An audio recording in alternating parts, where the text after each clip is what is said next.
Alam ko na masaya ka kahit simple at kasalang bayan lang ang magiging kasal niyo ni Daddy. Hindi naman po mahalaga kung simple o magarbo ang kasal. Ang mahalaga ang sinisimbolo nito kung bakit nagpapakasal ang dalawang tao. Dahil sa pag-ibig kaya nagpapakasal ang dalawang tao. Ganun na nga po, Lola Isay. Pag-ibig ang dahilan kung bakit namin gustong magpakasal ni Danny. Gaya ng sinabi ko sa mga kapatid mo, ang pag-aasawa hindi kanin na isusubo. At kapag napaso, basta na lang iluluwa. Kapag natali ka na, hindi ka na pwedeng umatras. Marami ka rin kailangang isakripisyo para sa pamilyang bubuuin mo. Alam ko naman po, handa naman ako basta kasama ko si Danny. Basta tandaan mo mga pangaral ko sa iyo, ha? Para kahit sa ibang bahay ka na, madadala mo ang gintong aral ko sa inyong magkakapatid. Opo, Lola Isay. Siya nga pala. Gusto ko rin makausap si Danny bago ang kasal. Meron lang ako gustong ipagbilin sa kanya. Pupunta naman po siya dito mamaya, kaya pwede niyo siyang kausapin. Kung nakakaangat ka man ngayon, piliin pa rin na maging mapagkumbaba at huwag manghamak. Baka ang taong hinahamak mo ngayon, darating ang panahon na siya na ang nakakahigit sa'yo. Magandang araw sa'yo, Miss Gwen, at sa lahat ng taga-subaybay ng inyong channel. Tawagin niyo na lang po ako sa pangalang Erica. May asawa at 2 anak. Nasa 30 taon na sa kasalukuyan at tubong samar. Isa rin po ako sa masugid yung taga-subaybay na gustong magbahagi ng sariling karanasan na may kinalaman sa kababalaghan, pamilya at paghihigante dahil sa kaapihan na dinanas ko. Lola Isay, gusto niya daw po akong kausapin, sabi ni Erica. Oo, iho. May ilan lang akong ihahabilin sa iyo. Kung tungkol po sa apo niyo, huwag kayong mag-alala. Mamahalin at aalagaan ko po si Erica. Kailanman hindi ko pinagdudahan ang hangarin mo sa aking apo. Hindi ko ibibigay sa iyo ang kamay niya kung wala akong tiwala sa iyo. Yun nga lang may konti akong agam-agam dito sa dibdib ko. Ano po ba ang pinangangambahan niyo? Alam ko na tutol ang mga magulang mo kay Erica. Katunayan niya na tsuhin mo lang ang kasama mo nung namanhikan. Hindi ako naniniwala na abala sila sa ibang bagay. Kahit po hindi sila nakasama sa amin nun sa pamamanhikan, wala naman silang tutol sa pag-aasawa ko. At saka, nasa hustong gulang na naman ako para magdesisyon. Gusto ko rin masiguro ang kapakanan ng apo ko sa pagtira sa bahay ninyo. May sarili po kaming bahay ni Erica. Katabi nga lang ng bahay ng mga magulang ko. Gusto ko rin po kasi na makakilos na maayos ang apo nyo kapag nandun na kami. Ayoko din kasing mailang siya. Salamat naman. Iniisip mo ang kapakanan ng apo ko. Ganon ko po kamahal si Erica. Marami po akong plano kapag magkasama na kami. Sana dumalaw kayo lagi dito sa bahay. Mamimiss ko si Erica dahil siya ang bunso sa 5 magkakapatid At 2 taon lang siya nung maulila sila sa mga magulang. Ako na nagpalaki sa kanya. Naiintindihan ko po na mangungulila kayo sa kanya. Huwag din kayo mag-alala. Lagi namin kayong dadalawin. Salamat, iho. Lubos ko nang ipagkakatiwala sa iyo ang aking apo. Pagkatapos ng kasal, dumiretso na kami sa bahay ng mga magulang ni Danny. Formal naman nila kaming binate at ganun din ang 3 niyang nakababatang kapatid. Ang tatay ni Danny ay isang pulis at teacher naman sa high school ng kanyang ina. Hindi naman lingid sa akin na sa umpisa pa lang ayaw na ng nanay ng asawa ko sa akin. Inilihim ko lang yung kay Lola Isay. Dahil ayokong tumutol siya sa relasyon namin. Pasensya ka na kung ito lang muna maibibigay ko sa'yo, ha? Naiintindihan naman kita Mabuti nga kahit papano may matatawag tayong sarili nating bahay. Matatawag bang bahay ito? Kakapiraso lang. Wala tayong karapatang magreklamo dahil nakikitira lang tayo sa mga magulang mo. Mabuti nga binigyan pa tayo ng maliit na kwarto para kahit papaano may privacy tayo. Huwag kang mag-alala. Bukas na bukas din, maghahanap ako ng trabaho para maumpisa na natin ang pag-iipon. Gusto ko rin sanang magtrabaho. Marami kang trabahong pwedeng pag-ekstrahan dito. Magtatanong ako sa mga kakilala ko. Hindi naman ako maarte sa trabaho basta marangal. Sandali nga lang pala. Naalala ko, wala pa pala tayong bigas. Manghihiram lang muna ako kay nanay. Kakabili lang ng isang kabanitay nung isang araw. Marami silang bigas. O sige, mag-aayos lang ako ng mga gamit natin.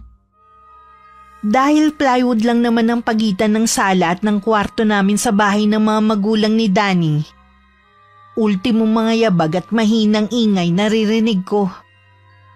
Nakikiusap ang asawa ko na kung pwedeng makahiram sila ng ilang gatang ng bigas at ibabalik na lang kapag nagkatrabaho siya. Pero galit siyang sinagot ng nanay niya. Nahinto tuloy ako sa aking ginagawa. Aba, Dani, may asawa ka na ngayon. Dapat bago mo din nalang babaeng yan dito, meron ka nang nakahandang ipakakain sa kanya. Ngayon lang naman po alam niyo naman na nawalan ako ng trabaho kaya hindi ako nakapag-ipon. Pwes, hindi ko na problema kung wala kayong makain. Sana dinamihan nyo na ang kain sa kasal nyo para pag uwi nyo dito busog na kayong dalawa. Nay, bawal pong magutom si Erica.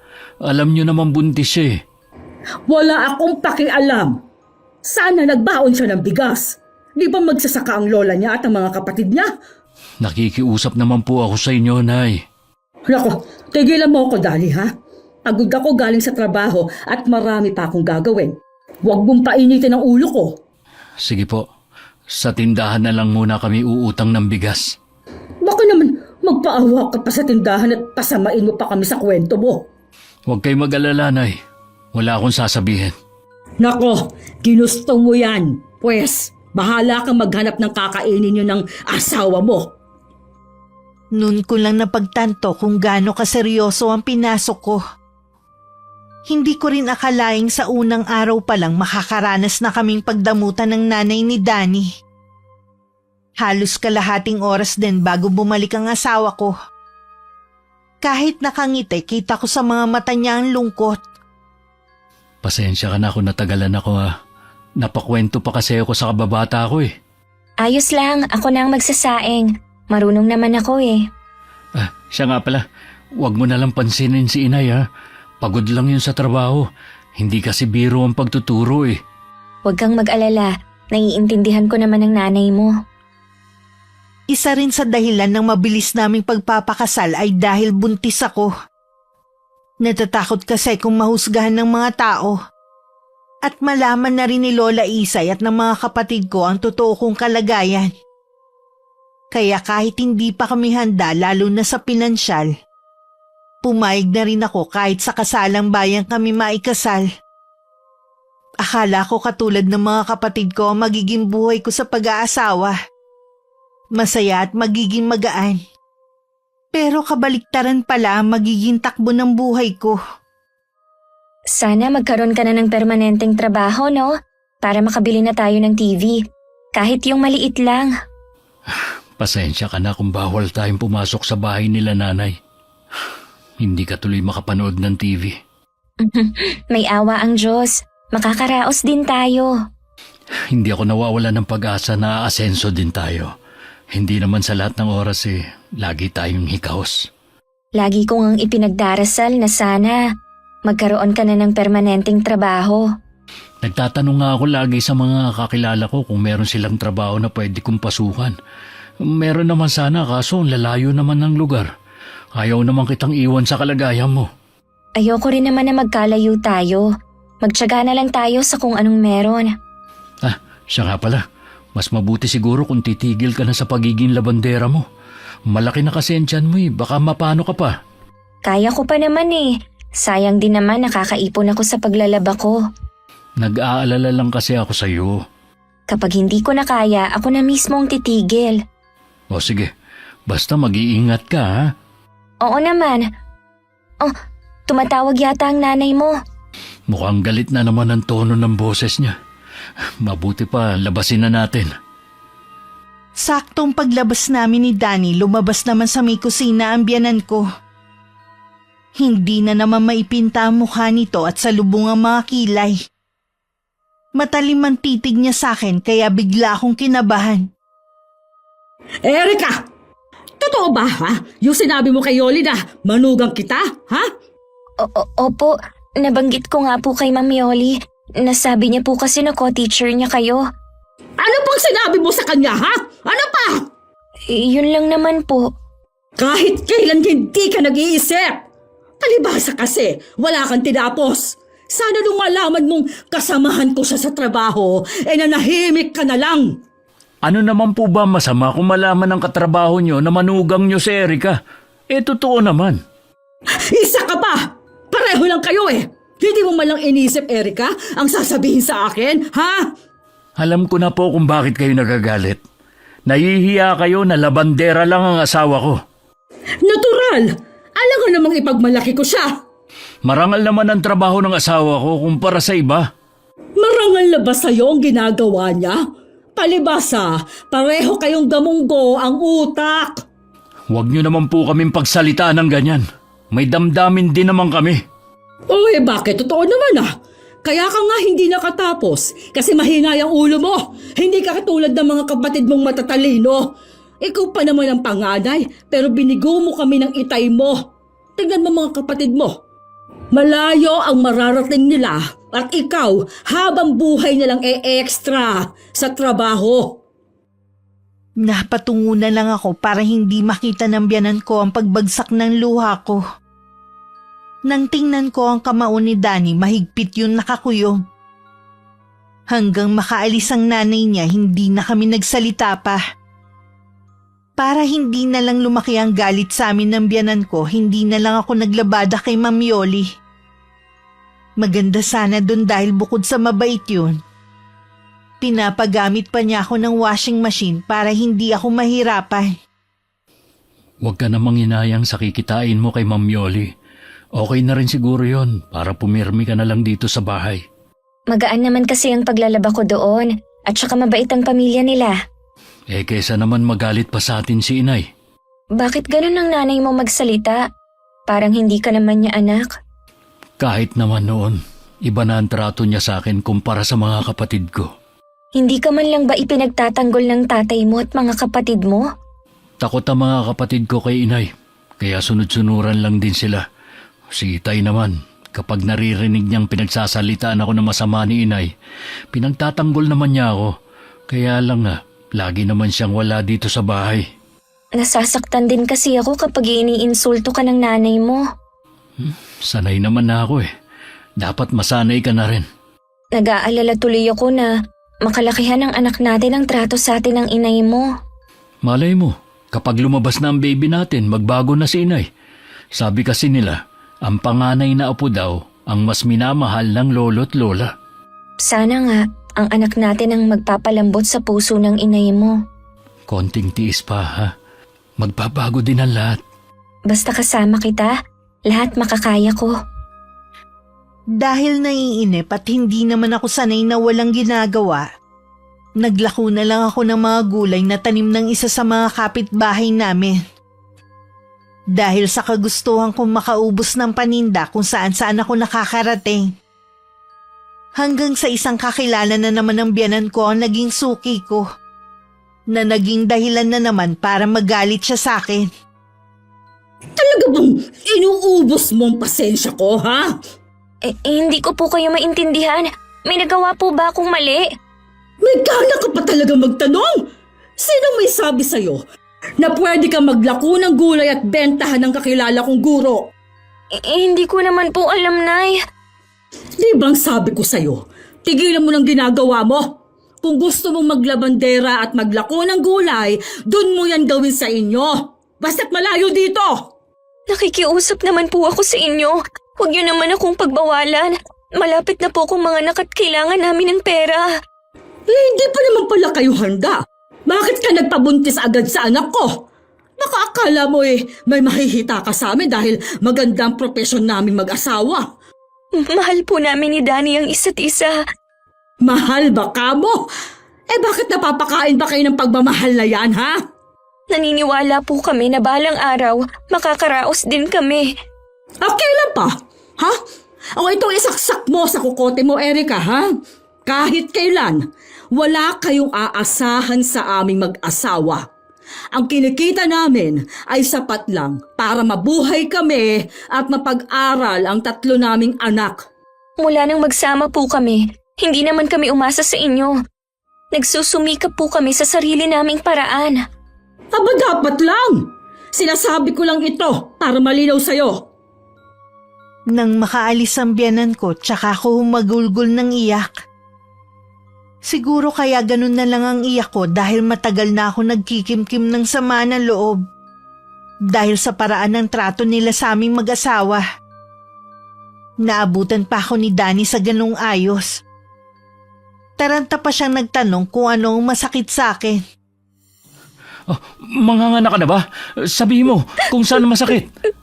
Kinausap na naman ako ng nanay mo. Ha? Ano na naman ang sinabi ni inay?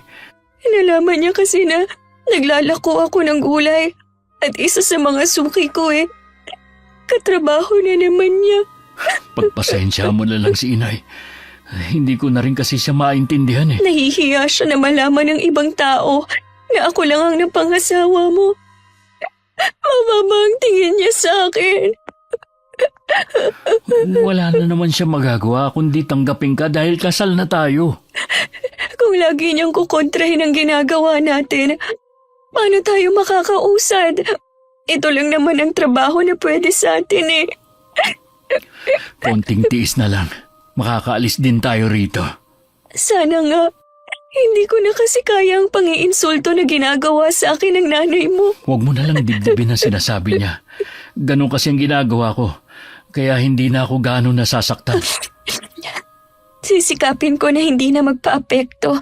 Ayoko naman kasing maapektuhan ang dinadala ko. Kakausapin ko pa rin si Itay. Baka sakaling mapagsabihan niya si Inay. Ayokong isipin mo na wala akong ginagawa. Kahit nga ikaw kung pagsalitaan niya ng masasakit parang hindi tunay na anak. Baka nga ampun ako. Minsan ba, naitanong mo na yan sa kanila? Walang duda na anak nila ako. Ganon lang talaga ako tratuhin ni Inay dahil mahina ang ulo ko. Isa akong kahihiyan sa kanya. Kahit na, wala pa rin siyang karapatan na insultuhin ka. Hayaan na lang natin. Baka lalo pa siyang magalit sa atin kung sasagutin pa natin siya ng pabalang. Hindi na ako nakakibo pa. Mas lalo ako naawa kay Danny dahil sa kabila ng ganun ang trato sa kanya ng ina. Malaki pa rin ang respeto niya rito. Matuloy na lumipas ang mga araw. Dumating na ang panganganak ko. Mabuti na lang nasa bahay si Danny at agad ako naisugod sa ospital. Naging maayos naman ang panganganak ko at nagsilang ako ng malusog na lalaking sanggol. Yun nga lang walang pamilya niya ang dumalaw kundi pamilya ko lang. Hindi na naman sila nag-usisa pa nang sabihin ni Danny na abala lang sila. Kamukha ko talaga ang anak natin. Mula mga mata, ilong, labi, at hugis na mukha. Wala man lang nakuha sa'yo. Oo na, sa'yo na lahat nakuha. Lalo pa akong magsisipag anak sa trabaho para mabigay lahat ng kailangan mo. Anak, lumaki ka sanang malusog at mabait na bata. Lalaki siyang mabait sa tulong ng paggabay natin sa kanya. Siya nga pala, nagbilin si Lola Isay na sa isang linggo, pupunta siya dito. Siyang magpapaligo sa akin. Ay, oo nga pala. Yung mga bilin niya, huwag mong kakalimutan, ha? Oo, nagpapasalamat talaga ako ng sobra at nakaraos na rin ako sa panganganak kahit napakasusungit ng nurse at doktor sa ospital na yon. Ganun talaga kapag public hospital. Naaawa na nga ako sa katabi ko Iyak na nga ng iyak, pinagalitan pa. Huwag mo nang alalahanin ang mga nangyari sa ospital. Baka mabinat ka pa sa kakaisip Kahapon pa ako dito. Hindi pa rin dumadalaw ang pamilya mo. Kinumusta ka naman ng mga kapatid ko Hindi ba sila interesado na makita ang anak natin? Akala ko pa naman magbabago na ang mga magulang mo kapag nanganak na ako. Baka busy lang sila. Hintayin na lang natin na dumalaw sila. Natatakot tuloy ako na tratuhin din nila ang anak natin katulad ng pagtrato nila sa atin. Huwag kang mag-isip ng ganyan. At saka hindi naman ako papayag noon. Kung hindi nila tatanggapin pati ang anak natin, mabuti pang umalis na lang tayo dito. Alam mong hindi pa natin kayang magpagawa ng sariling bahay. Nakakahiya naman kung sa Lola Isay mo tayo makikitira. Ako ang lalaki. At saka nangako ako sa kanya na pangangalagaan kita. Para lang kaming hangin na hindi nakikita ng pamilya ni Danny. Nasasaktan ako para sa anak ko dahil wala pa siyang muwang. Hindi siya tanggap ng lolo at lola niya. May ilang gabi na ring umiiyak ang sanggol. Sa araw naman tulog siya. Alam ko na nakakaabala na kami at anumang oras pwede kaming puntahan ng biyanan ko. Na nangyari na nga. Ano ba? Hindi ba kayo marunong makaramdam, ha? May mga pasok kami kinabukasan. Ilang gabi na kaming napupuyat sa iyak ng sanggol na yan. Pasensya na po kayo, Nay. Sa gabi po kasi gising ang apo ninyo eh. Gawan mo ng paraan na kahit gising yan, hindi makakaistorbo sa mga kapitbahay. Talibasa kasi kayo Walang iniintindi. Nay, intindihin niyo naman. Sanggol pa lang si Baby Francis. Hindi pa naman niya alam na nakakaistorbo siya Kaya nga kayong mga magulang ang gumawa ng paraan para mapatahan ang anak ninyo. Bukas po, ipapacheck up namin ang bata. Baka kasi may dinaramdam. Kala nyo kasi ganun kadali ang pagkakaroon ng anak. O ayan, yan ang napapala nyo. Pati kami dinamay ninyo. Nay naman, kung magsalita kayo parang hindi niyo apo ang anak namin. Sinabi ko bang hindi? Ni minsan kasi hindi niyo man lang sinilip ang anak namin dito. Tapos pupunta lang kayo para magreklamo. Uunahin pa ba namin na silipin ang anak ninyo may mga trabaho kami? Pwede naman namin gawin sa ibang araw. Hindi naman yata kayo aalis dito. Sige po, Nay. Gagawa na lang po namin ng paraan para hindi na makaistorbo sa inyo si Baby Francis. Pasensya na po talaga, ha? Siguraduhin nyo lang na hindi naiiyak yan, ha? Opo, Nay. Mabuti naman umalis na ang inay mo. Kanina pa rin ako nagpipigil ng iyak Sumusobra na siya. Wala pang muwang ang anak natin. Pero nakakaranas na siya ng pang-aapi sa pamilya mo. Patawarin mo ako, Erica. Akala ko kasi magbabago na si inay kapag nakita niya ang anak natin. Ni ayaw nga nilang silipin man lang. Paano pa nila makikita? Magsisikap pa akong maigi para makaalis na tayo rito. Ilalayo ko na kayo sa lugar na ito. Mabuti pa nga, Danny. Hindi ko na rin kasi kayang pakisamahan ng pamilya mo. Nang dumating si Lola Isay, sinabi ko laging umiiyak ang anak ko sa gabi. Meron siyang ibinigay sa akin na langis para ipahid ko sa tiyan ng anak ko tuwing gabi. Nagpausok din sa buong paligid ng bahay namin ng lola ko.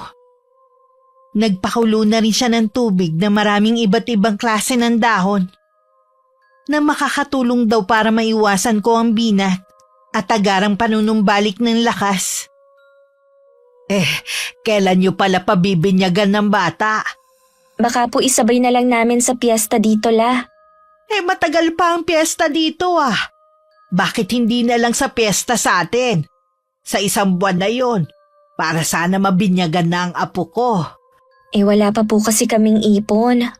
Libre naman ang bayad sa simbahan nun Siguro kung meron man kayong gagastusin sa kandila lang.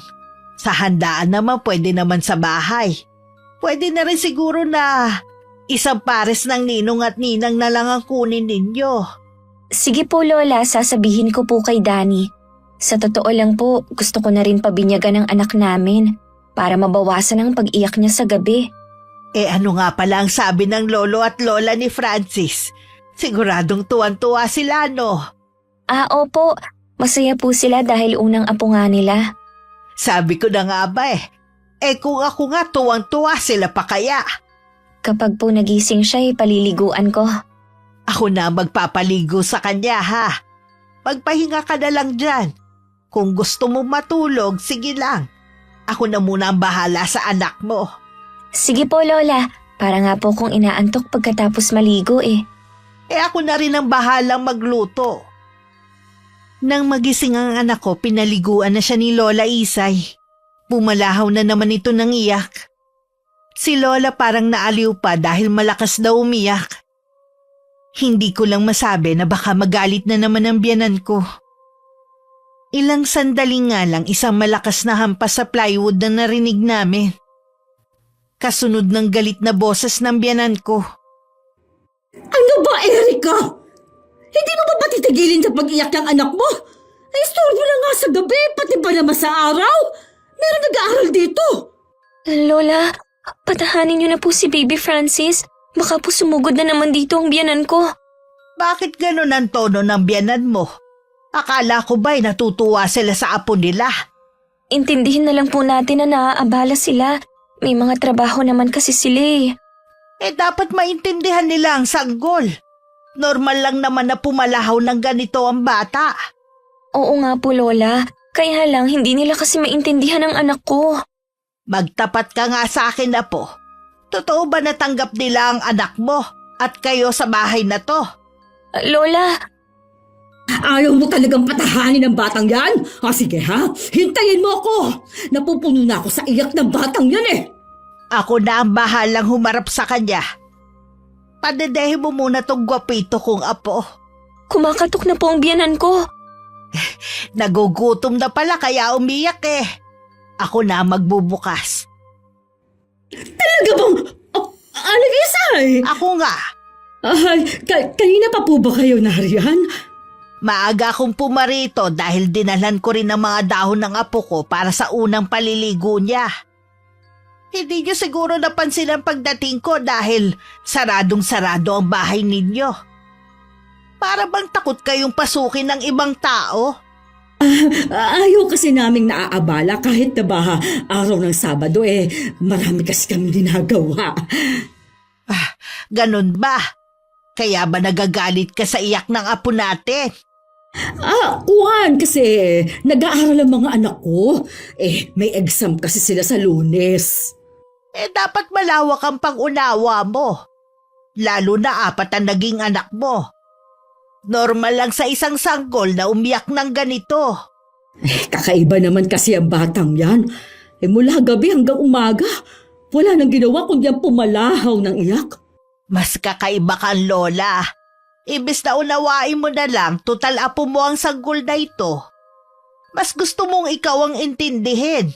Aling Isay, baka lang nakakalimutan ninyo kung nasaan kayo.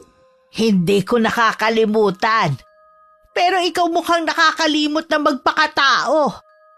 Hindi yata bagay sa propesyon mo ang inuugali mo. Pakisabi na lang sa apo ninyo, kung hindi kaya magpatahan ng anak, huwag nang dagdagan. Lahat na napag-usapan nila narinig ko. Dahil ilang hakbang lang naman ang higaan namin sa may pinto. Pagharap ni Lola Isay sa akin, bakas pa rin ang galit sa mukha niya. Alam ko namang hindi yun dahil sa pagsisinungaling ko kundi sa tunay naming kalagayan dito. Ay, noon pa kinukutoban na ako. Pero hinihintay ko lang na ikaw ang magsabi sa akin. Kahit ang mga kapatid mo, iba rin ang pakiramdam. Lalo na, hindi man lang nagpunta sa ospital ang mga biyanan mo. Patawad po, Lola Isay. Ayoko lang kayong mag-alala sa akin. Tsaka hindi naman ako pinababayaan ni Danny eh. Naiintindihan kita sa bagay na yan. Pero alam mong hindi magtatagal, malalaman ko rin. Ilang buwan ka na palang nagtitiis sa bahay na to eh. Hindi naman po nila ako sinasaktan. Marami akong naririnig na hindi maganda dyan kay Christy. Isa na ang pagiging matalas ng kanyang dila. Alam ko na marami pa siyang sinabi na masasakit sa iyo. Ang mabuti pa sumama na lang kayo pabalik sa atin. Lola, kung gagawin ko po yan, para ko na ring sinaktan ng pagkalalaki ni Danny. Maniwala po kayo sa akin. Ginagawa niyang lahat para sa ikabubuti namin ng anak niya. Lagi niya rin akong pinagtatanggol mula sa nanay niya. Plano na rin naming umalis dito. Nag-iipon na lang kami. Sige. Kung yan ang desisyon mo na manatili pa rito, tandaan mo lang na bukas ang bahay ko para sa inyo. Alam ko naman po yun. Pero sana, hayaan niyo na lang kaming tumayo sa sarili naming paa. Para matuto din kami sa buhay. Ang laki na talaga ng pinagbago mo. Binago ka ng pag-ibig mo kay Danny. Gayon pa man kapag hindi mo na kaya, nandito lang kaming pamilya mo. Doon ko na rin pinatulog si Lola Isay. Kahit sa gabi lang na yun, maging panatag ako na hindi ako pupuntahan ng biyanan ko. Himala rin na hindi nagligalig ng gabing yun si Baby Francis. Kinabukasan, pinagluto lang kami ni Lola Isay bago siya umuwi sa kabilang barangay. Nagsasampay nun sa labas si Danny. Nang marinig kong kausap niya ang nanay niya. Mabuti naman, umalis na ang lola ng asawa mo. Sana wag na siyang bumalik dito. Hindi po pwedeng pagbawalan nyo na dumalaw si Lola Isay. Dito nakatira ang mga apo niya. O bakit hindi? Baka nakakalimutan mo. Bahay pa rin namin yung tinitirhan ninyo. Alam ko naman po yun. Pero wala naman ako nakikitang masama kung dadalaw sa amin si Lola Isay. Sa iyo wala. Yung asawa mo, ni hindi man lang nga niya nagawang magpasabi na dadalawin siya ng lola niya. Alam nyo naman na hindi pa pwedeng lumabas si Erica dahil bagong panganak lang siya. Di sana ikaw. Posible namang hindi mo alam na darating ang lola niya. Gustuhin ko man po, paano ko gagawin? Mula na magpakasal kami ni Erica, pinagbawalan nyo na akong pumasok sa bahay na yan. Laging nakalakang mga pinto na para bang pagnanakawan namin kayo. Kahit gusto namin makipanood ng TV, paparating pa lang kami, pinapatay nyo na agad. Ni hindi nyo kami maalok na kumain kapag masarap ang ulam nyo. Kung hindi ka kaagad nag-asawa, kahit papaano sana, natitikman mo pa rin ang buhay na meron sa amin ngayon. Ikaw kasi, para ka mauubusan ng babae. Hindi ko po pinagsisisihan na pinakasalan ko si Erica. Pues, magtiis ka sa buhay na meron ka ngayon. Naniniwala ako na makakaahon din kami sa kinasasadlakan namin. Libre naman mangarap, kaya sige lang. Dahil sa pagmamaliit sa amin ng biyanan ko, lalo pang nagsumikap si Danny. Yun nga lang hindi pa siguro naming panahon. Kaya hindi pa siya nakakahanap ng magandang trabaho. Pumayag na rin siya sa suhestyon ni Lola Isay na sa amin na lang binyagan ng anak namin. Gaya ng inaasahan, hindi dumalo ang pamilya niya. Mga malalapit na kaibigan lang ang naging bisita naming mag-asawa noon. Nagambag ang mga kapatid ko para lang mairaos ang binyag at piyesta. Sa wakas, nabinyagan na rin ang anak natin. Salamat kay Lola Isay at sa mga kapatid mo. Naiintindihan naman nila ang sitwasyon natin kaya nga sila na ang nagpresenta Matigas talaga ang puso ng mga magulang ko. Hindi talaga sila nagpunta sa binyag kahit sinabihan ko na. Kahit si Itay. Naimpluwensyahan na rin ni Inay. Ang mga kapatid ko naman naiintindihan ko sila na hindi nila kayang suwayin ang mga magulang namin. Wala na tayong magagawa kung hindi nila matatanggap ang apo nila. Ang mahalaga, nare-respeto pa rin natin sila kahit na hindi maganda ang ginagawa nila sa atin. Nagpapasalamat nga ako sa iyo dahil mahaba ang pasensya mo sa kanila. Kahit maaga kaming naulila ng mga kapatid ko, hindi naman nagkulang ng pangaral sa amin si Lola Isay. Kita naman sa inyo kung gaano kayo kababait na magkakapatid. Kaya huwag ka nang malungkot kung wala man iisa sa pamilya mo ang dumalo. Buo naman ang pamilya ko na pamilya mo na rin. Pagkatapos ng binyag, mas lalo pang lumayo ang loob sa amin ng pamilya ni Danny. Ipinagkalat din ng nanay niya sa lugar namin na hindi na namin sila binigyan ng respeto. Dahil hindi man lang namin sila isinama sa binyag ng anak namin. Samantalang halos magmakaawa na nun si Danny. Sa lahat ng pagkakataon, kami lagi ang pinapalabas nilang masama. Hindi na lang kami umiimik at nagkukunwaring walang naririnig sa ibang tao.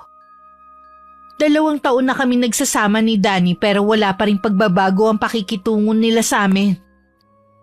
Hanggang ngayon wala pa rin permanenteng trabaho ang asawa ko kaya lalo kaming minamata. Kaya naman para makatulong sa gastusin, tumatanggap ako ng labahin sa araw na walang pasok si Danny. Wala talaga akong swerte sa trabaho. Ilang taon na akong puro pa extra lang. Paano tayo makakaalis dito? Ang kinikita ko sapat lang sa mga ngailangan natin. Hindi pa siguro ito ang tamang panahon. Kailan pa kaya ang sinasabi mong tamang panahon? Huwag kang mainip.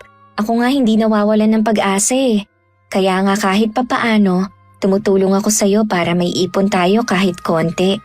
Patawarin mo ko, Erika. Binigo kita sa mga pangako ko sa'yo. Hindi mo ko binigo. Naging mabuti kang asawa at ama. Sapat na yon. Kung kinakapos man tayo, isipin mo na lang na maswerte pa rin tayo kumpara sa iba. Ang mahalaga lang naman, walang nagkakasakit sa atin. Tama ka. Susubukan ko na lang ulit mag-apply ng ibang trabaho. Subukan mo kaya na magpatawas para mawala yung inaakala mo na malas.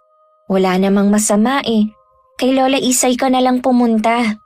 O sige, sa isang araw na wala akong pasok, dalawin natin siya. Namimiss na nga siya ni Francis eh. Wala nang bukang bibig kundi Lola. Sayang nga lang, hindi siya malapit kay inay. Paminsan-minsan naman eh, pinapansin siya ng itay mo. Sana balang araw, lumambot na rin ang puso ni inay sa kanya. Sabi ko nga sa'yo, huwag kang mawawala ng pag-asa. Oo na, bilib din talaga ako sa'yo sa pagiging positibo mong mag-isip. Sabado pa lang ng hapon pagdating ni Danny umalis na kami. Dahil lagi naman sarado ang bahay ng mga magulang niya, hindi na kami nagpaalam pa. Lingid pala sa amin, hihingi ng pabor ang mga biyanan ko sa amin para tumulong sa paghahanda. Dahil kaarawan ng bunsong kapatid ni Danny. Uminit na naman tuloy ang ulo ng biyanan ko na makitang nakalak ang bahay namin. Hindi naman maitago ni Lola Isay ang saya na makita kaming bumaba ng tricycle. Agad niyang binuhat ang apo at saka pinupog ng halik. Mabuti naman dinalaw niyo ako. Namimiss ko na kasi ng sobrang gwapito kong apo eh. Ilang araw na po talaga naming plano ang pagpunta dito. Tsaka balak pong magpatawas sa inyo ni Danny. Bakit iho? May dinaramdam ka ba? Wala naman po akong nararamdaman sa katawan ko. Baka sakali lang na mawala ang malas na bumabalot sa akin. Kahit kasi anong gawin ko, hindi po ako makahanap ng magandang trabaho. O di sige, mamayang 6:00 natin gawin. Salamat po, Lola. Nandiyan nga pala ang bayaw mo. Nung nakaraan ka pa niya hinahanap eh. Tsak na matutuwa yun. Pupuntahan ko po muna sa kanila. Isasama ko na rin muna si Francis para makalaro ang mga pinsan niya. Babalik na lang kami bago mag 6:00. Kapag nakalimutan mo, susunduin ko na lang kayong mag-ama. Nagtataka nga rin ako kung bakit parang mailap sa inyo ang swerte.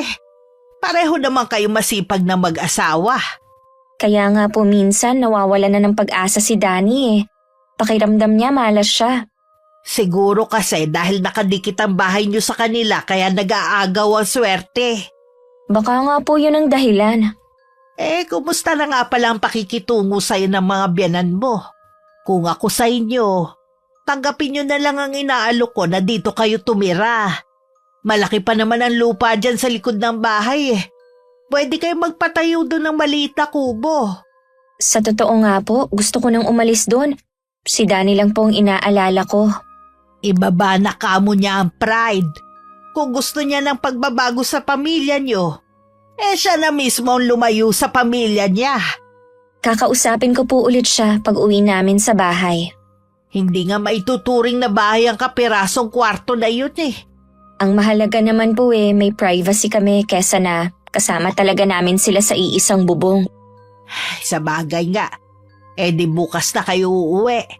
Bukas po ng hapon. Mabuti nga yun para tapos na ang handaan sa amin. May okasyon pala sa inyo. Bakit parang ayaw niyong dumalo? Birthday po ng bunsong kapatid ni Danny. Kahit naman po nandun kami, hindi naman kami iniimbita. Mas kawawa po kung nandun lang kami. Grabe talaga mga ugali ng mga taong yun. Ang nanay lang naman po ni Danny ang may problema. Mabait naman po ang tatay niya. Ang mga kapatid naman po may takot pa sa nanay nila. Kaya nga sana pag-isipan niyo ang inaalok ko. Parang ang bilis lang ng oras nung nasa bahay kami ni Lola Isay. Iba kasi kapag masaya ka sa isang lugar. Malapit nang dumilim noon nang makauwi kami sa amin. Naabutan pa namin ng ilang kalalakihan na nagliligpit ng mga mesa at upuan na ginamit sa okasyon.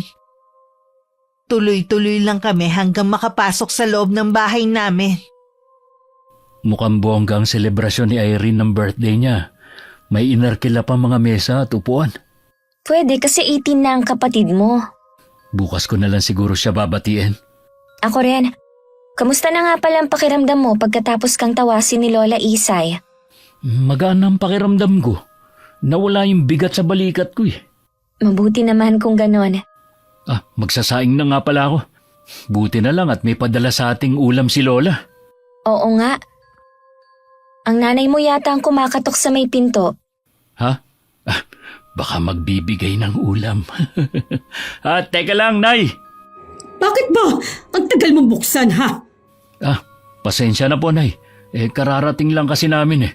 Saan ba kayo nagpunta at kahapon pa walang tao dito? Galing kami kina Lola Isay. Mas inuna mo pa talagang pagpunta doon kaysa tumulong sa paghahanda para sa birthday ng kapatid mo. Hindi ko naman po alam na kailangan nyo ng tulong eh. Dapat kasi nagpapaalam man lang sana kayo. Hindi naman po kasi namin alam na imbitado kami. Nasanay na kasi kami na tuwing may handaan sa inyo hindi nyo kami kailangan. Kahit kailan talaga hindi kayo maaasahan. Mas inuna nyo pa ang pamamasyal. Pasensya na talaga, Nay. Sa susunod, magpapaalam na kami. Dapat lang. Gusto nyo yata nakasahod lang ang kamay sa handaan. Alam nyo noon pa, hindi nyo na ako tinuring na anak. Hindi nyo rin kami iniimbita sa kahit anong okasyon na meron sa bahay nyo. Kaya wala kayong karapatang sabihin sa aming nakasahod lang ang kamay namin sa handa nyo. Hindi kami mga patay gutom! Aba, sumasagot ka na ha? Dapat nga noon pa Malaki lang ang respeto ko sa inyo bilang magulang. Pero sumusobra na kayo.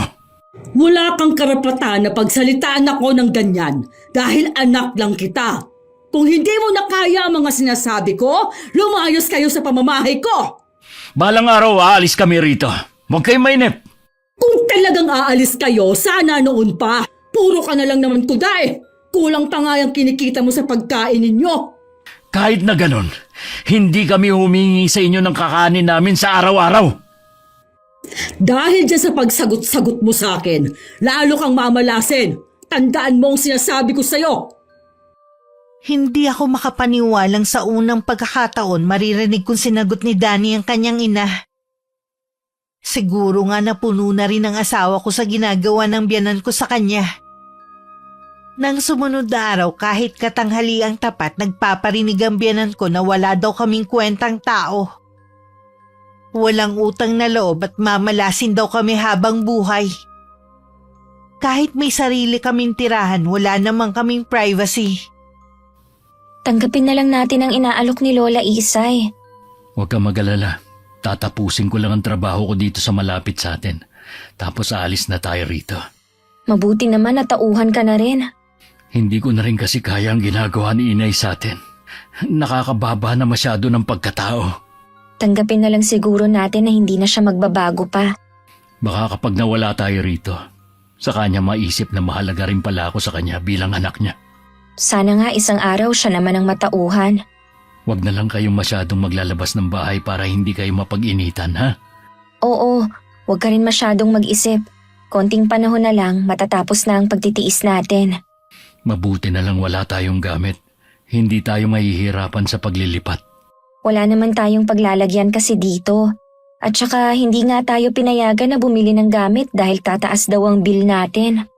Kapag nakaalis na tayo, kahit pa unti-unti makakapagpundar na rin tayo.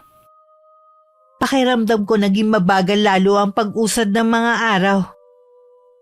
Masama pa ang pakiramdam ko ng mga oras na yun. Dasal ko lang na sana hindi mauwi sa trangkaso. Sayang naman kasi kung a-absent sa trabaho si Danny para lang alagaan ako at ang anak namin. Habang nagpapaapoy ako, hindi ko na malayang nakaalis na sa tabi ko si Francis. Wala akong kamalay-malay na malapit na siya sa may daan. Nakita naman ng biyanan ko ang apo pero tiningnan lang niya. Bago pa makarating sa gitna, sakto naman dumating si Lola Isay na sakay ng tricycle. Nahagip pa ng paningin niya ang pagtalikod ng biyanan ko. Mabuti, walang masamang nangyari sa'yo, anak.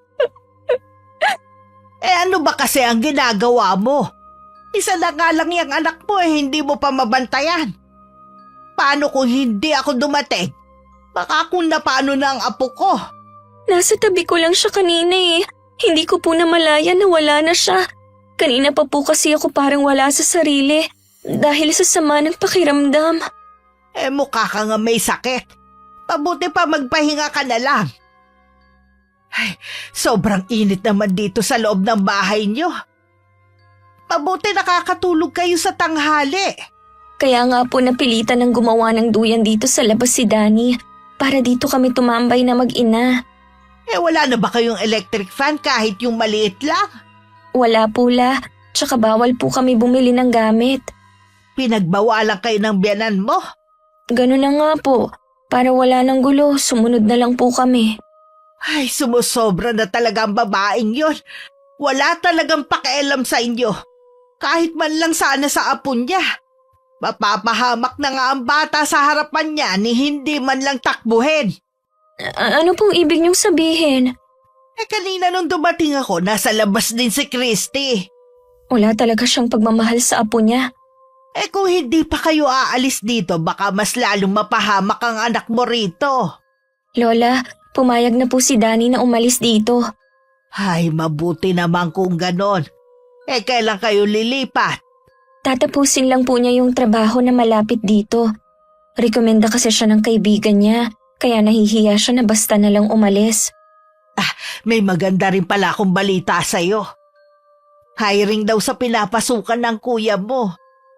Pwedeng pumasok doon si Danny. Kaya kapag lumipat kayo, may trabaho na naghihintay sa kanya. Talaga po? Ito na siguro ang swerte namin. May palagay kasi ko na. Kaya hindi rin makapaghanap ng maayos na trabaho si Danny dahil pinipigilan ng nanay niya. Totoo po yun. Minsan kasi narinig ko na may kausap ang biyanan ko. Sinasabi niya na kahit anong mangyari, huwag tatanggapin sa trabaho ang anak. Hayaan lang daw na maghirap sa pa-extra-extrang trabaho. Hindi ko nga po masabi hanggang ngayon sa asawa ko eh. Sobra na talaga ang kasamaan niya. Imbes na tulungan niya na umasenso ang anak, hinahatak pa niya pababa. Ayaw po sa akin ang biyanan ko, kaya siguro nadadamay na lang si Danny sa galit niya. Hindi sapat na dahilan yun. May anak na kayo ni Danny, dapat lang tanggapin ka na niya. Sinabi ko na nga po na tanggapin na lang namin na hindi na magbabago ang nanay niya. Mamaya nga pala. Hihilutin kita para gumaan ang pakiramdam mo. Salamat po Lola, dumating kayo ah. Nung dumating si Danny, agad kong ibinalita ang sinabi ni Lola Isay. Kahit bakas ang pagod kanina, bigla na lang umaliwalas ang mukha nito dahil sa sinabi ko. Sinarili ko na lang din ang nangyari na muntik ng ikapahamak ng anak namin. Ayoko na rin kasing dagdagan ng sama ng loob niya sa kanyang ina. Excited na ako sa trabahong kasama ang kuya mo. Susubukan ko rin magpaalam sa amo ko na kung pwede, hanggang ngayong linggo na lang ako sa kanya. Sana payagan ka at huwag mo muna palang babanggitin kahit kanino ang plano natin ha. Yun ang bili ni Lola Isay para daw hindi mausog ang swerteng parating sa atin. Meron din pala akong sasabihin sa'yo. Ano naman ang sasabihin mo? Dumaan kaninang lunch break si Itay sa trabaho ko. Nilibre nga niya ako ng tanghalian eh. Di mabuti. Siguro masarap ang inulam mo kanina. Oo, siya kasing pumili ng ulam namin eh. Sa karinderya malapit sa trabaho kami kumain. Anong napag-usapan nyo? Humingi siya ng dispensa sa ginawa ni Inay sa atin. Kahit gusto raw niya tayong ipagtanggol, para hindi na lang humaba ang gulo na nahimik na lang siya. Tingin ko naman mabait ang itay mo. Ayaw lang niya siguro magalit sa kanya ang inay mo. Ganun na nga. Sabi pa nga niya, kung may pagkakataon ako na makaalis sa bahay, subukan ko daw. Baka daw sa ibang lugar ako swertihin. Sasabihin mo ba sa kanya ang plano natin? Saka na siguro. Gusto ko kasing humarap sa kanya kapag may maayos na akong trabaho. Masaya na rin ako kahit papano. Dahil sa wakas makakaalis na kami sa bahay na yon. Pero bago ang araw ng pag-alis namin may nangyari sa kabilang bahay. Nagising na lang kami ni Danny sa malakas na sigaw ng nanay niya. Kasunod nun ang malakas na kalabog sa pinto namin. Agad kaming napabangon mag-asawa at hinarap ang galit na nanay niya. Ilabas mo ang pera ko! Walang ibang kukuha nun kundi ikaw! Hindi ko po kayo naiintindihan. Ano po bang sinasabi ninyong pera? Huwag ka nang magmamaang-maangan pa! Ilabas mo na kung ayaw mong ipadampot kita sa pulis! Hindi ko nga po alam ang sinasabi niyo. Huwag niyo po munang pagbintangan si Erica. Ano bang pera sinasabi niyo? May pera ako na 100,000 piso. Pagtingin ko ngayon sa pinaglagyan ko, wala na! Matagal ko yung pinag-ipunan para sa pagre-retiro ko. Ang negosyo namin yun ng ama mo. Ni hindi nga po kami nakakapasok sa bahay na yan kaya imposible na asawa ko ang kukuha nun. Bakit hindi niyo tanungin ang mga kasama niyo sa bahay? Hindi magagawa ng tatay mo at mga kapatid mo na pagnakawan ako. Ilabas mo na, Erica, ang pera ko. Maawa ka naman. Ang tagal ko yung pinag-ipunan. Hindi po ako ang nagnakaw ng pera niyo. Hindi ko po magagawa yun. Sinungaling! Noon pa, masama ng kutob ko sa'yo. Wala kang utang na loob. Pagkatapos ng iuwi ng anak ko dito, pagnanakawan mo lang pala kami. Tumigil na nga kayo! Huwag niyong hanapin ang pera niyo dito. Wala kaming ninanakaw sa inyo. Huwag mo nang ipagtanggol ang magnanakaw mong asawa! Kung hindi ka aamin ngayon, kakakalad ka rin kita sa barangay. Tingnan ko lang kung hindi ka umamin. Umalis na kayo. Bago ko makalimutang nanay ko kayo. Isa ka pa! Pareho ko kayong kakasuhan. Baka nga magkasabwat kayong dalawa sa pagnakaw ng pera ko eh. Humanda kayo! Hindi ko magagawa na pagnakawan ng inay mo. Sa tagal kong nakatira dito, hindi ko pa napapasok ang bahay niyo. Hindi mo kailangang magpaliwanag. Alam kong hindi mo yun magagawa kahit kailan. Bakit ba nangyayari to? Kung kailan paalis na tayo? Kahit na ano mangyari, lalayo na tayo sa lugar na ito. Hindi mo na mararanasan ang mga ginagawa ni inay. Ipinatawag kami sa barangay ni Danny dahil sa reklamo ng biyanan ko. Kamag-anak nito ang kapitan sa lugar na yon. Kaya halatang kinakampihan nito ang nanay ng asawa ko. Kulang na lang lumubog ako sa kinauupuan ko sa mga paratang nila. Lahat ng yun nasaksihan ni Lola Isay na kasama din namin. Hindi ako magaling pagdating sa batas, Kapitan. Pero sa nakikita kong pagtatanong at pamimilit ninyong pag-amin ng apo ko, halata na meron kayong kinikilingan. Kaya nga po nandito tayo para malaman ang katotohanan at magkasundo ang dalawang panig. Mabuti pag sa himpilan ng pulis na lang tayo magharap para mas malalim na maimbestigahan ang nangyari.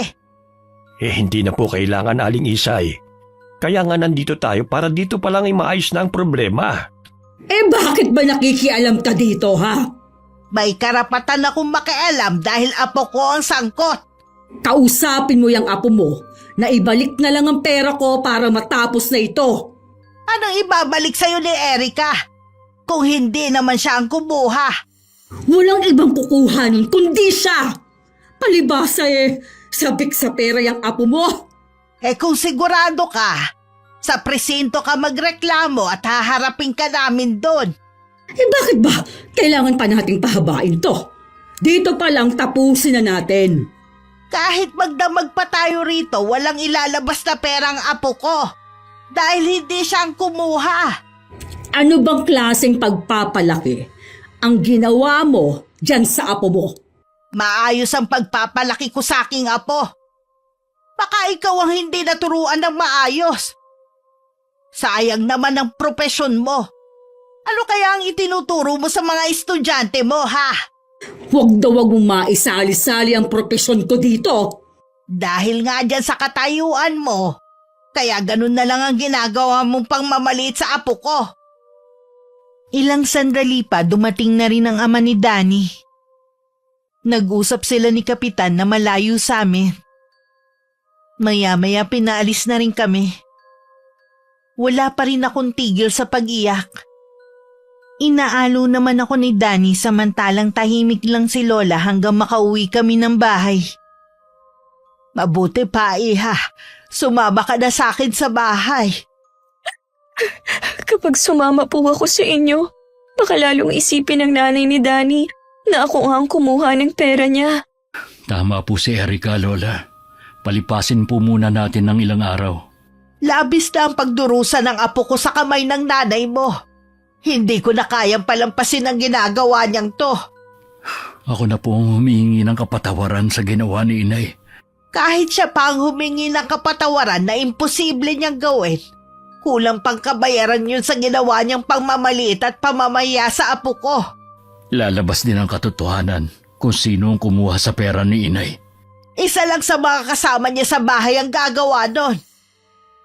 Pwedeng pinoprotektahan din ng nanay mo. Kaya kay Erica niya ibinunto ng sisi.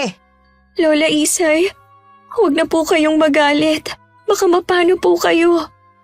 Huwag mo akong alalahanin, Iha. Ayos lang ako. Kung wala nga lang akong inaasikaso sa atin dito muna ako sa inyo. Siya nga pala. Hayaan niyo na lang muna ang anak niyo sa kapatid mo. Naaalagaan naman siya dun Mabuti pa nga po, La. Ayoko din kasi siyang maapektuhan sa nangyayari sa amin ng papa niya. Tumahang ka na, apo. Maayos din ang problemang to. Opo, Lola. O paano? Aalis na ako, ha? Mag-iingat kayo rito. Hindi na itinuloy ng biyanan ko ang reklamo laban sa akin. Pero nag-iwan naman yun na matinding trauma sa akin at kahihiyan. Tuwing lalabas kasi ako ng bahay namin, maririnig ang mga bulong-bulungan ng mga tao tungkol sa akin. Mas matindi pa siguro ang kahihiyan na inabot ko kaysa ang makulong. Hindi rin natuloy ang plano naming araw ng pag-alis para palamigin muna ang sitwasyon. Ayaw kasi naming lumabas na parang may tinatakasan kami. Hindi na rin pumapasok nun sa trabaho si Danny para masamahan niya ako. Nag-aalala kasi siya na baka may gawin na masama sa akin ng nanay niya. Hindi ko yata nakikita ang anak mo dito. Nasa kapatid po ni Erica. Wala ka na bang trabaho? Huwag mong sabihin natanggal ka sa trabaho dahil sa asawa mo. Hindi po. Kusa akong umalis para masamahan si Erica. Mas kailangan niya ako. Bakit? May sakit ba ang asawa mo? Wala naman. Matinding trauma lang ang inabot niya. Nag-iinerte lang yung asawa mo. Nasa loob ba siya ng tinutuluyan niyo? Opo. Erica! Nandiyan ka lang pala sa loob. Hindi ikaw ang magluto dito sa labas. Bakit ba tulala ka dyan? Ilang araw na po siyang tulala at hindi makausap. Lagi rin siyang umiiyak mula nang pagbintangan niyo siyang nagnakaw ng pera niyo. Naapektuhan talaga siya ng sobra sa mga naririnig niya sa ibang tao. Ako nga, Erica ha? Huwag mo akong artehan. Lumabas ka dyan. Mag-usap tayo. Maawa naman po kayo sa kanya. Dahil sa inyo, kaya siya nagkakaganyan. Bakit hindi mo siya dali sa doktor para malaman ang sakit niya? Wala akong sapat na pera. Bala kong iuwi na lang siya sa bahay nila. Kina Lola Isay, mas maalaga siya doon. Kailangan ko rin kasi magtrabaho. Kailan mo ba siya balak iuwi sa lola niya? Ikaw ba dito titira o sasama na rin? Sasama na rin ako. Kung nasaan ang pamilya ko, dapat nandun din ako.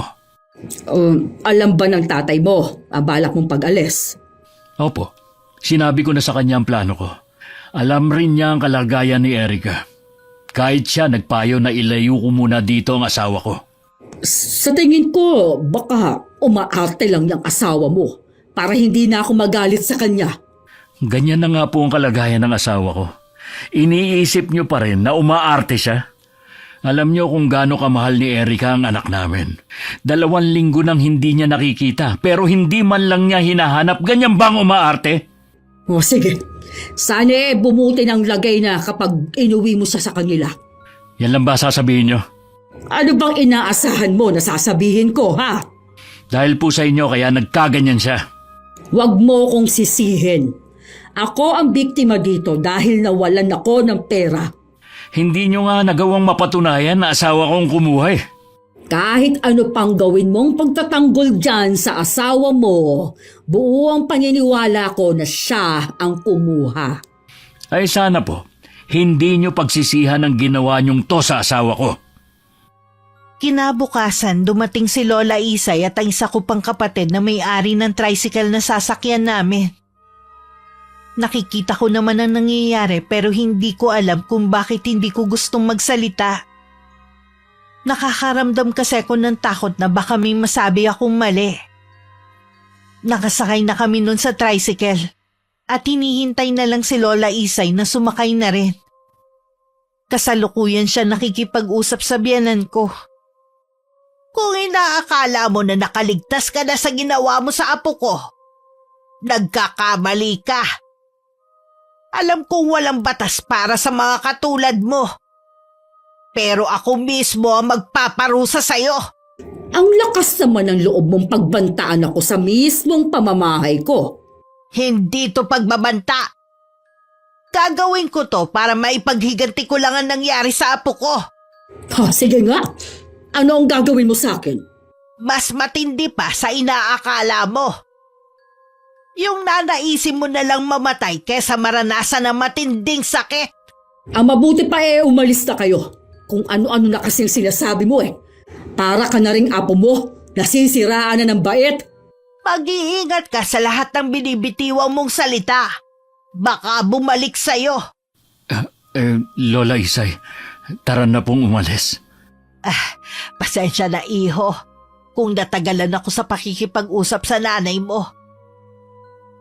Siya nga pala, pakatitigan mo na siya ngayon. Baka kasi matagalan na ulit ang pagkikita ninyo. Ang tanda na kung ano-ano pang sinasabi. Halatang hindi nakapag-aral. Kayo po ang parang hindi profesional. Matanda na si Lola Isay, hindi niyo siya kailangang patulan. Ang mabuti pa, umalis na kayo. Ay sige po, mag-iingat kayo rito. Nang makauwi ako sa bahay ni Lola Isay, unti-unting nanumbalik ang sigla ko. Hindi ko man lubusan makalimutan ang nangyari sa akin. Natanggap ko na rin ang masamang karanasan na yun sa buhay ko. Mabait pa rin ang Panginoon dahil hindi niya kami pinabayaan. Sa ngayon maayos na ang trabaho ni Danny at may malaking sahod.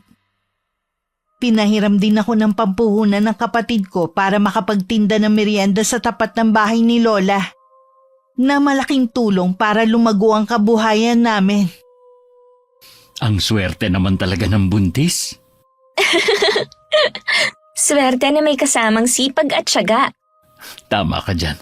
Konti na lang malapit nang matapos ang bahay natin. Sa wakas, meron na tayong bahay na mas malaki sa dati nating tinitirhan. Naalala mo pa pala yun? Oo naman, kahit ilang taon na ang nakakaraan, mahirap kasing kalimutan ang sugat na ibinigay ng nanay mo. Sana magawa mo siyang patawarin balang araw. Pinatawad ko na siya. Yun nga lang, ang hirap kalimutan ang ginawa niya. Naiintindihan ko naman. May balita ka pa ba sa kanila? Wala na Mula nung umalis tayo doon, iniwasan ko na makibalita sa kanila. Kung gusto mo silang bisitahin, hindi naman ako tututol. Pamilya mo pa rin naman sila Sumasagi nga yan sa isip ko pero saka na lang. Marami kasi akong trabaho Magpahinga ka naman. Lagi ka na lang overtime. Saka na ako magpapahinga kapag tapos na ang bahay natin. Siguro kung hindi tayo umalis sa poder ng mga magulang mo, hindi natin mararanasan ang ganitong buhay. Kaya nga malaki ang utang na loob ko sa lola mo at sa kapatid mo. Dahil sa kanila, nabigyan ako ng oportunidad na umasenso. Narinig mo naman ang sinabi nila sa'yo dati, di ba? Wala kang utang na loob sa kanila. Magaling ka lang daw kasi sa trabaho mo. Hindi rin sila naghihintay ng anumang kapalit sa ginawa nilang tulong. Madalas na nasa bahay na lang si Lola. Hindi na namin siya hinahayaan na gumawa pa ng mabibigat na trabaho. Napansin ko kasi parang nangihina na siya. Hindi na rin siya ganun kaliksi at tamilmil na rin kumain. Hindi ko tuloy maiwasang matakot na baka iwan na rin niya kami. Lola, maghapon na po kayong nagkukulong dito sa kwarto. Bakit ayaw niyo pong lumabas? Nakakaramdam kasi ko ng pagod, Apo. May dinaramdam po ba kayo? Wala naman. Siguro ganito lang ang mga may edad na. Madali na mapagod kahit wala namang ginagawa. Lilinisin ko lang po ang... Bakit po may mga garapon na wala namang laman sa maliit niyong altar? May ilalagay po ba kayo sa loob? May nakalagay na dyan dati pa. Ano pong nakalagay dati? Mga alaga kong insekto. Hindi ko po alam na nag-aalaga pala kayo ng mga insekto. Matagal na, Iha. Hindi ko lang sinasabi sa'yo dahil alam ko madidiriin ka lalo na sa mga uod. Hindi ko po alam na pwede palang alagaan ang mga uod. Nakakadiri naman talaga ang mga yon. Ano po bang klaseng uod ang inaalagaan nyo? Sila yung nakikita sa mga puno. Mas malalaki sila kumpara sa mga uod na iniisip mo. Ganun po ba? Huwag na nga po natin pag-usapan yan. Kinikilabutan po ako eh. Hindi ka pa rin talaga masanay-sanay. Ikaw pa naman ang naiibigan kong habilinan. Nabilinan po ng ano? Wala, Iha. Tsaka ako na lang sasabihin sa'yo. Bakit ka nga pala nandito? Hindi ka ba nagtitinda ngayon? Si Lola talaga makakalimutin na. Araw po ng linggo ngayon, kaya wala akong tinda. Ay, oo nga pala. Madalang na kasi kung tumingin sa kalendaryo natin eh. Papalitan ko lang po sana tong sapin at punda. Bukas po kasi pupunta si Ate Juliet para maglaba. Maalinsangan ng gabing yun kaya pareho kaming hindi makatulog ni Danny. Nang hindi na makatiis, bumangon na ang asawa ko at saka binuksan ang bintana. Noon ko lang napansin na maliwanag pala ang buwan. Sandaling tumayo doon ang asawa ko at parang may tinatanaw. Si Lola Isay ba yun? Ha? May sinasabi ka ba? Para kasing nakita ko si Lola Isay na papunta sa gubat. Ano naman ang gagawin ni Lola sa labas ng ganitong oras? Baka naman namalikmata ka lang. Para talagang siya eh. Pati yung mahaba at puti niyang buhok na nasinagan ng liwanag ng buwan. Pati yung damit niya iisa. Tsaka galing sa likod nitong bahay natin eh. Baka naman ibang tao lang. Hindi lang naman si Lola Isay ang matanda dito sa lugar natin. Mabuti pa isara mo na yung bintana. Kung ano-ano na kasi yung nakikita mo eh. Hindi ako mapalagay eh. Imposible nga yung sinasabi mo. Nasa kabilang kwarto lang si Lola Isay. Paano kung... Ang kulit mo rin, no? Mabuti pa silipin na lang natin si Lola sa kwarto niya. Paano kung nandyan nga siya at natutulog? Baka maabala natin. Hindi naman tayo papasok. Sisilipin lang natin siya. Nauna na akong lumabas ng kwarto. Alumpihit namang sumunod sa akin si Danny. Nang nasa tapat na kami ng silid ni Lola Isay, dahan-dahan ko yung pinihit at binuksan. Madilim ang loob kaya hindi ko maaninag kung may nakahiga ba sa kama. Bakit gising pa kayo? Lola! Ginulat niyo naman ako. Pasensya na po. Hindi kasi kami makatulog dahil maalinsangan. Nagising nga rin ako dahil sa init eh. Kaya pumunta muna ako ng kusina para uminom ng tubig. Kanina pa po ba kayo gising? Hindi naman.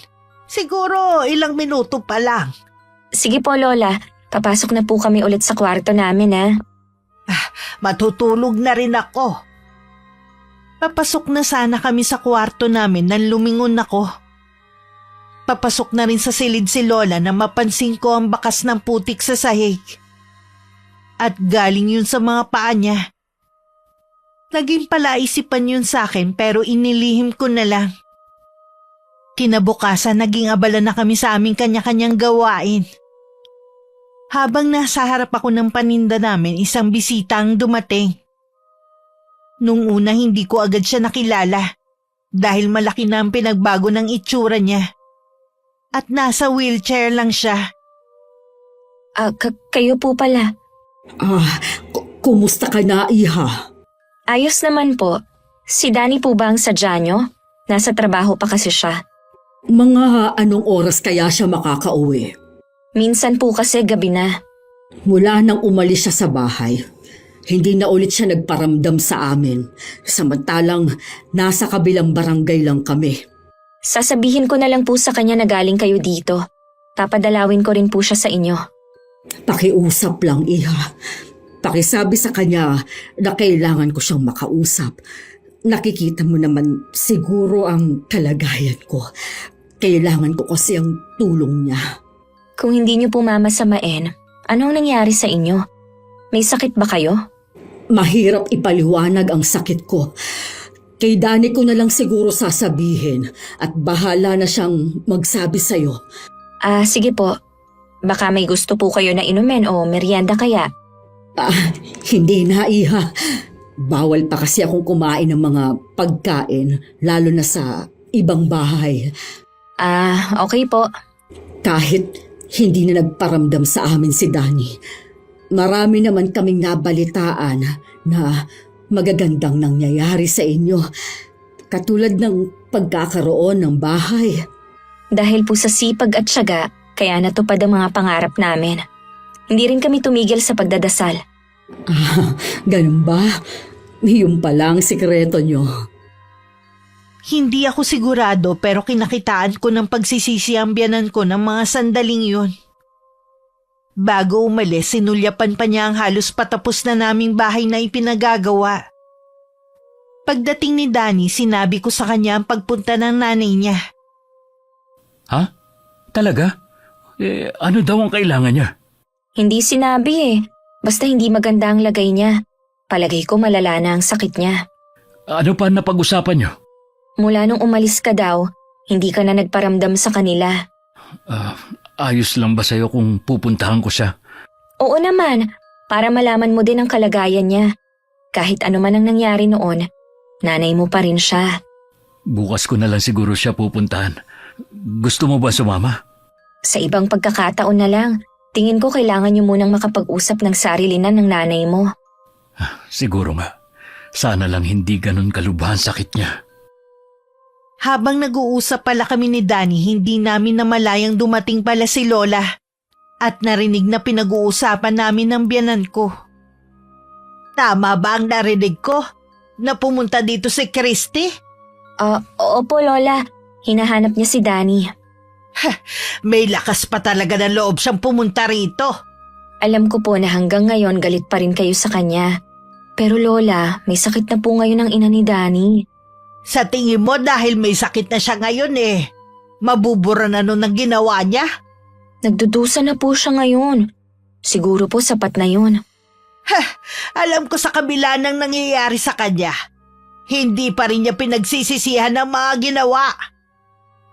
Nagkatinginan na lang kami ni Danny. Hindi na rin naman umimik si Lola. Kinabukasan, maagang umalis ang asawa ko para dalawin ng ina. Pagdating niya sa kanila, nadatnan niya ang ama na malaki na rin ang itinanda. Kita sa mukha nito na masaya na makita siya. Matapos ang maiksing batian, dinala na siya nito sa silid kung nasaan ang ina. Salamat naman. Dinalaw mo ko. Nabanggit po ni Erica na galing kayo sa bahay kahapon.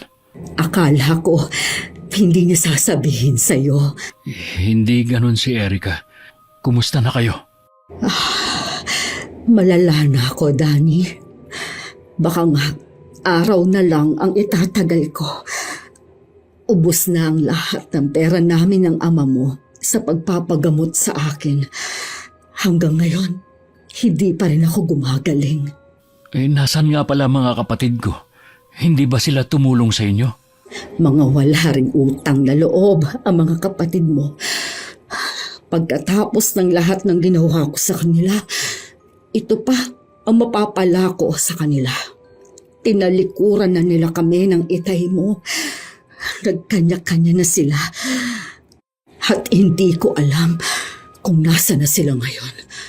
Dadaling ko na po kayo sa ospital. Hindi na iho. Wala na rin namang mangyayari. Isa pa, hindi doktor ang makakagamot sa akin. Ano pong ibig niyo sabihin? Nung wala na kaming pera, sinubukan naming lumapit sa albularyo. Ang sabi nung tumingin sa akin, hindi pangkaraniwan ang sakit ko dahil mula ito sa sumpa ng taong nagagalit sa akin. May bumabarang sa akin. Bakit hindi kayo nagpagamot sa albularyo? Sinubukan niya pero masyadong malakas ang taong nasa likod ng nangyayaring ito sa akin. Ano pa po ba ang dapat gawin? Gagaling daw ako kung kusang magpapatawad ang taon na yon. Sino po kaya may kagagawan nito sa inyo? 2 tao lang ang naiisip ko na pwedeng gumawa nito sa akin. Ang maglolang Isay at Erika. Imposible po ang sinasabi nyo. Hindi nila magagawa ang sinasabi nyo. Mabubuti po silang tao. Hindi kita pipilitin na maniwala sa akin. Pero sabi ng albularyo, kaunti na lang ang oras na natitira sa akin. Dapat humingi ako ng tawad sa mga taong nagawan ko ng masama. Galing na kayo sa bahay. Sana humingi na kayo sa kanila ng tawad. Gusto ko sana. Kaya lang nauunahan ako ng hiya. Kung talagang gusto nyong gumaling, kakalimutan nyo ang hiya. Matuto kayong ibaba ang sarili nyo. Hindi sila lalapit sa inyo, lalo na kayo ang may kasalanan sa kanila. Mabait ang maglola. Sa kanila ko naranasan kung paano magkaroon ng pamilya. Alam ko, nagalit ka sa akin dahil sa ginawa ko. Siguro, mali nga ang paglapit ko sa iyo. Hindi mo ako matutulungan. Wala po ako magagawa para sa inyo kundi ang samahan kayo sa kanila. Mahina na ako, iho. Ihingi mo na lang ako ng tawad sa kanila. Nay, Siya nga pala, umamin ang bunso mong kapatid na si Irene na siya ang kumuha ng pera ko. sabi ko na kasama nyo lang sa bahay ang kukuha nun. Sige na. Baka hinihintay ka na ng asawa mo. Ayos lang naman ako kung iwan mo na ako. Sanay na naman kami ng itay mo na kami lang. Aalis po ako. Pero babalik din ako. Dismayado si Danny sa nalaman. At sa pagmamatigas pa rin ng ina na ibaba nito ang pride. Pagdating sa bahay, sinabi niya ang kalagayan ng ina at ang kagustuhan nitong manatili hanggang sa huling sandali nito. Okay lang naman kung dun ka muna sa inyo para masamahan mo si inay. Nauunawaan naman kita. Siya nga pala. Umamin na raw si Irene na siya ang kumuha ng pera ng inay noon. Mabuti naman at naliwanagan na tayong lahat. Ako na ang humihingi sa inyo ng tawad sa mga nagawa ng nanay ko. Napatawad ko na ang inay mo noon pa. Sa dami ng biyayang dumating sa buhay natin, wala nang puwang sa akin ng galit. Si Lola Isay kaya? Galit pa rin kaya siya sa nanay ko? Hindi ko alam pero nung nakausap ko siya, sabi ko patawarin na niya ang inay mo. Hindi siya sumasagot. Pero alam ko na patawad na niya ito. Sana nga. Ano nga bang sakit ng inay mo?